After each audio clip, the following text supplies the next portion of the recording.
जितने भी हमारे पेरेंट्स और जितनी भी हमारी माताएं हैं इस वीडियो को देख रही हैं, मैं उनसे सिर्फ एक सवाल पूछना चाहती हूँ। पहले तो मैं दोस्तों उन शहीदों को नमन करना चाहती हूँ जिन शहीदों ने चाइना बॉर्डर में हमारे भारत के लिए अपनी जान गंवाई।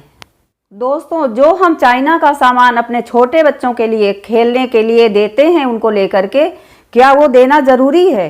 क्या चाइना के खिलौनों के बगैर हमारे बच्चे खेल नहीं सकते हैं? क्या हमारे बच्चे बड़े नहीं हो सकते हैं? क्या चाइना से आई हुई झालर से के बिना हम दीपावली नहीं मना सकते हैं? दोस्तों, हमारे ज़माने में जब मैं छोटी थी तो हमने कोई चाइना का, हमारे माता पिता ने कोई चाइना का खिलौना से हमको खिला करके बड़ा नहीं किया है।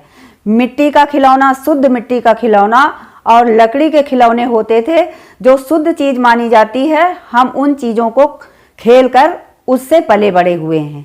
और दोस्तों, मैंने अपने बचपन में दीपावली में झालर कभी नहीं देखी है कि झालर जल रही। शुद्ध रूप उसका ये होता है दीपावली का मनाना कि केवल दीपक जलाएं। तो मैं ये आप सभी से यानी पूरी जनता से पूछना चाहती हूँ कि आप लोग क्यों अंधे बन करके किसी दौड़ में भाग रहे हो? यही समय है चीन को जवाब देने का कि हम चीन के खिलौने और चीन के सामान पर और चीन पर हम लोग निर्भर नहीं हैं। जितना हम विदेशी परंपरा को अपनाते जाएंगे उतना ही हम दूसरे पर निर्भर होते जाएंगे।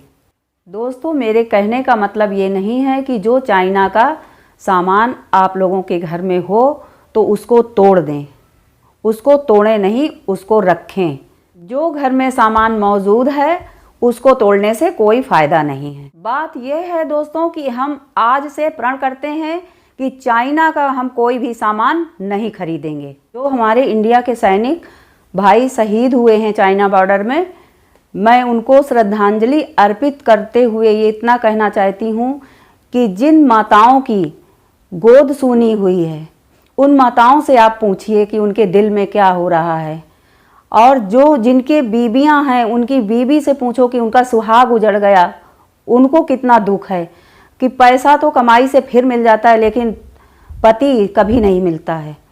तो जब उनका सुहाग उजड़ जाता है और किसी के भाई तो बहनें कितना शोक। आज मैं बहुत दुखी हूँ और इसलिए दुखी हूँ, इसलिए मुझे ज़्यादा लगाव है आर्मी से, क्योंकि हमारे भी पति आर्मी में शहीद हुए हैं। इसलिए हमें आर्मी से, तीनों सेनाओं से मुझे बहुत ही ज़्यादा लगाव है। आज दोस्तों, सिर्फ झालर और बच्चों के खिलौने की ही बात नहीं है, हम चाइना के सामान से बहुत ही ज़्यादा घिरे हुए हैं। जो ये हमारे नेता लोग नेता बनते हैं, लेकर के झंडा और टोपी मुखौटा लेकर के घूमते हैं घरों घर कि भाई हमको वोट देना, हमको वोट देना, तो वो भी सारा सामान चाइना का ही है। जितनी भी चुनाव में चुनाव सामग्री है वो सब चाइना की है के होते हैं। हम लोगों का इसको भी, इस चीज़ का भी बहिष्कार करना है कि क्योंकि देश से और सैनिक के बलिदान से कुछ भी बड़ा नहीं होता है।